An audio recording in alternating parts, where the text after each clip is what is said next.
1 minit hari ni. Okey, hari ni saya nak kongsi salah satu punca kenapa aircon kereta kita tak sejuk. Sebab kita ni kadang-kadang bila fikir aircon tak sejuk ni susah hati. Tambah dengan cuaca-cuaca panas macam ni kan. Kadang-kadang masalah dia tu punca dia simple je. Tu sini saya nak tunjuk. Okey, nampak tak kat sini? Saya nak tunjuk ini sebenarnya minyak kompresor.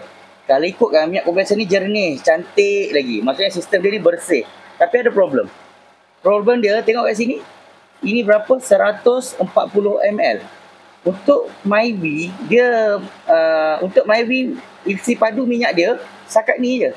Dalam 80 maksimum. Kadang-kadang kita masuk 70 80. Macam ni lah. Nampak ni saya masuk 80. Okey. Jadi kalau lebih macam ni apa yang boleh berlaku? Sistem dia tu jadi lemas. Dia nak breathing tu, ruang nak breathing tu terhad. Ibarat kita makan nasi terlalu kenyang. Bila kita makan nasi terlalu kenyang, kita sendiri nak bergerak pun rasa sesak, rasa susah. Sekali jadi apa? Jadi jam lah.